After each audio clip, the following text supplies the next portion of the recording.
Okay. If you don't like DK64, you can get out. Rabble! It's a debate that's been going on since the dawn of time. Or at least for the last few years, that people have apparently been hating on this amazing game that I loved growing up. A game that is completely flawless and has nothing that could be improved upon, ever. Okay, maybe this game isn't 100% perfect. Still though, I think a lot of the hate it gets is misplaced, and the statement that it supposedly killed the collect-a-thon game genre is a little bit overblown. Yeah, the game can seem a little bit bloated at times, but let's address some of the main issues that people seem to have with this old-school masterpiece.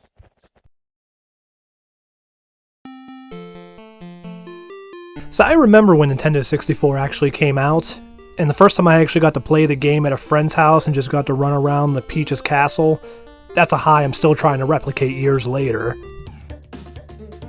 Then once I finally got the system in the game for myself, I'd spend hours just running around the castle and backflipping off trees and stuff. So when I got this game and had not just a castle, but an entire island at my disposal, it felt just so epic. The size of the game alone is an understandable gripe, but thankfully the developers did add warp pads around, and they're not just in the levels, but also the island itself. This makes the traversal a lot easier once you've actually explored the level. There isn't a lot of dead space, and it does seem like overall the levels were at least somewhat planned out to make them as big and free roam as possible, without being too over the top. Along with the world size, that goes hand in hand with the hatred of the backtracking. You are going to be heading to the tag barrels pretty frequently in this game, not gonna lie. It's not like they're that hard to find though. They're spread out throughout the levels in multiple spots, and a lot of times they'll be placed right by a warp pad, so you can just warp there, switch, and then warp right back. I think that adds to the big appeal of the game though, which is the variety. The levels are all set up in a way where you're not usually playing as the same Kong for more than a couple minutes at most before switching to another.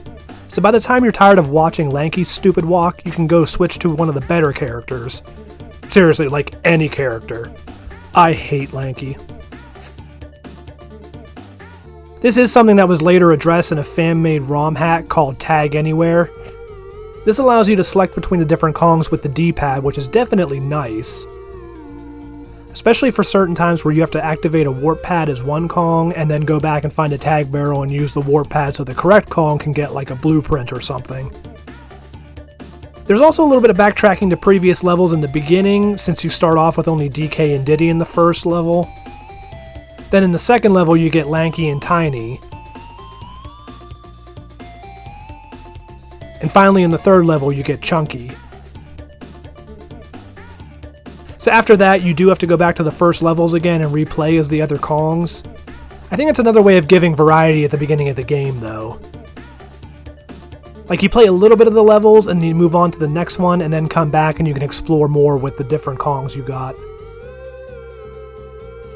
You'll also be returning to some of the lobbies to get a few extra bananas and things once you unlock more abilities.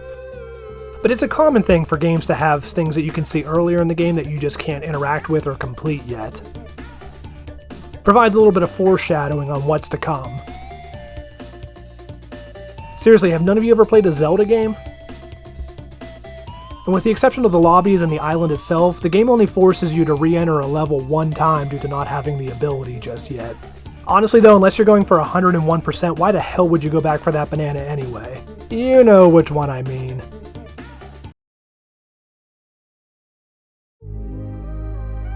This one might be a fair criticism. And this is one of those things that's annoying when you go back to some retro games. Like nowadays, if a game runs at anything less than 60 frames per second, 16K Ultra Mega HD, we're all like... But back in the 90s and the early aughts, that's just something we dealt with. And if you think consoles are bad, just look at what we used to tolerate on handhelds.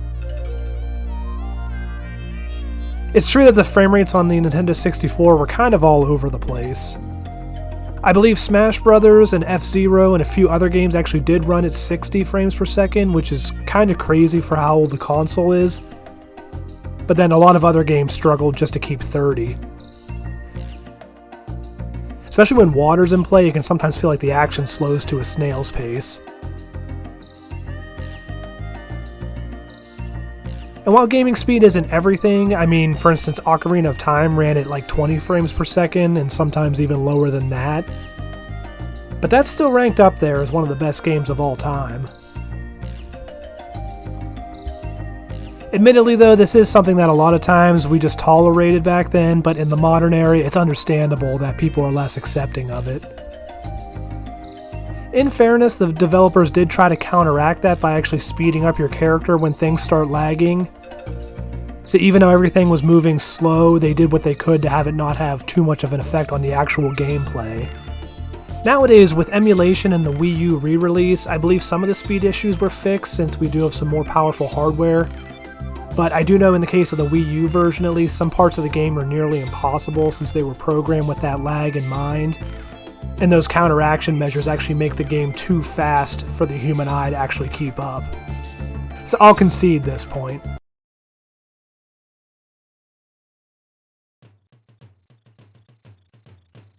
The camera. Okay, yeah, this is another one of those things we just kind of dealt with at the time. This is an issue that kind of stems from hardware limitations, mainly the controller itself. See, the N64 controller only had one joystick. And even though the PlayStation did later come out with a dual analog stick controller, it still used this similar control scheme for the most part. It wasn't until the next gaming generation that they finally realized the benefits of having a right stick that just controls the camera only. That's what we're all used to now, and undoubtedly that is definitely superior to what we used here.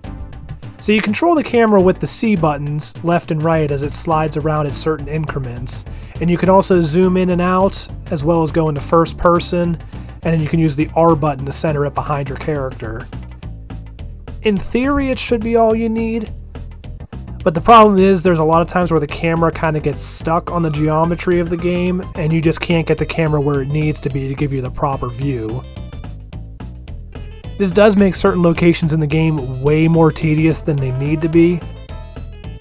It happens in a lot of cramped locations where precision movement is of course necessary, and it adds a level of unwarranted challenge to objectives that would be way more straightforward with just a modern day control scheme. Luckily, these spots are few and far between, and for the vast majority of the game, the camera is perfectly serviceable.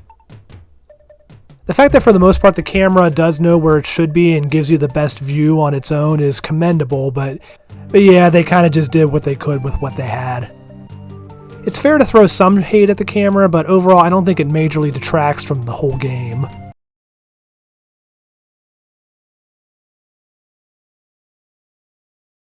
So this is probably the biggest gripe I hear. There's just too much to collect. Okay, so truthfully this game does have a ton of crap to collect, but it's a collect-a-thon game, so why are you against collecting things in a collect-a-thon game? That's the whole point. So in total, there's 201 golden bananas, 40 banana medals, 3,500 colored bananas, 8 boss keys, 10 battle crowns, 20 banana fairies, 40 blueprints, and I think 977 banana coins. I got conflicting answers when double checking that online, but I think 977 is correct, and it includes that one dirt mound in Fungi Forest that took like 17 years for anybody to find. Oh, and let's not forget the Rareware coin and the Nintendo coin. So that does sound like a lot, and it is, but the game doesn't force you to be a completionist.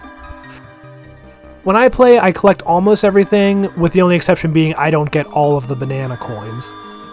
Now, to beat the game, you only need 100 of the 201 golden bananas.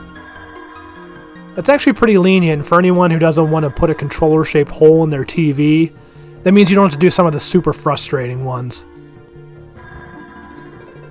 And even though some are way more difficult than they should be, there's a lot that are ridiculously easy to collect.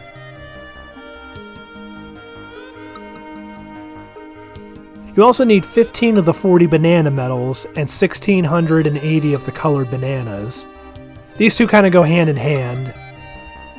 For the colored bananas, you only need 75 per level per Kong to get the banana medal for that level. I still always go for all 100, but you don't have to. You only need enough to get the 15 banana medals, and then just enough to pass Trough and Scoff's door at the end of each level. And for the first few levels, you'll most likely just pick up enough of them by simply walking around and not even thinking about it.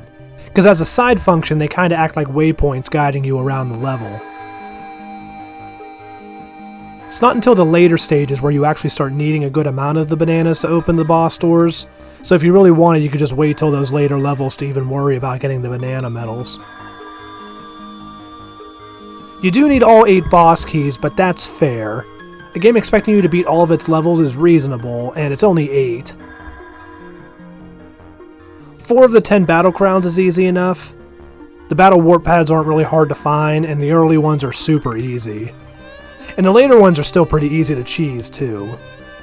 My main strategy is just to hold down the B button while I run towards one of the easier enemies, and then just keep holding it down and then release it to do the magic attack every time one of the Kasplats spawn. It takes them and everything else out in one hit. I also try to do those as chunky if I can. He just seems the easiest to control on those small platforms. Now for the banana fairies, you don't actually need any of them. They're just for unlocking bonuses, and they do increase and refill some of your consumables, but nothing that's actually required to beat the game. And once you've gotten all 20 on one game file to unlock all the bonuses on the cartridge, you don't have to go out of your way to get them anymore. 2 of them in particular are really stupidly annoying to get sometimes, so that's a good thing. The blueprints are something else that isn't technically required, but it's just in your best interest to get as many as you can. I mean, they're easy to get. You just kill the Kasplat in each level for each Kong, and they not only give you an easy golden banana, but also add more time to the timer for that last level. I think it's technically possible to beat the last level in 10 minutes, but I'm nowhere near good enough to do that, so at least get a couple so you can at least finish the final level. As for the banana coins, out of the 977-ish in the game, you only need like 160 to buy everything. After the 3rd level or so, especially after you can open up the dirt mounds for those multi-coins, you just kind of grab them if they're in your way, but you really don't have to go out of your way to get any. I need about 350. So each Kong has a few upgrades of their own to buy, but a lot of things like the slam upgrades, the instrument upgrades, and the ammo upgrades only need to be bought by one of them, and they're shared with all. So yeah, you don't even need half of the major collectibles the game has to offer unless you want to go for 101%. But if that's the case, then why are you complaining about having too much to collect in the collect-a-thon game? That's like a Pokemon fan saying, gotta catch some of them. And lastly, we have the special coins. The rare coin is easy enough to get. You just need to talk to Cranky once you have your 15 banana medals and then get 5,000 points on Jetpack. And for anyone who does have trouble with Jetpack, like younger me did, all you have to do is just stay on the first level. You just kind of hover back and forth near the top with the fire button held in to hopefully kill all the flying things.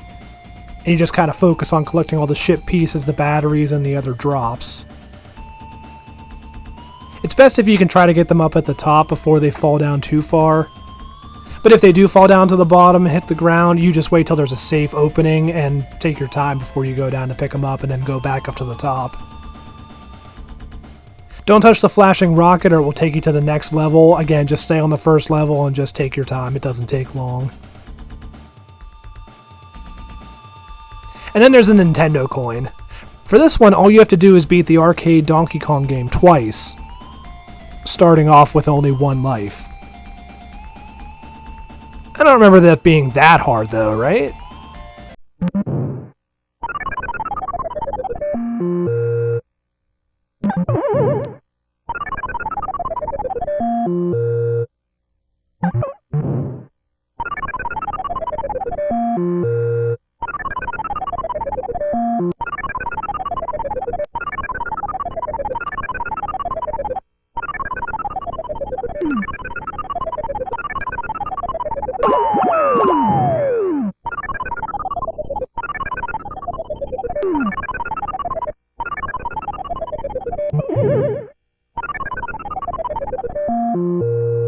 Shit! Did you lose? You shut your mouth! Bullshit! Never mind, this game.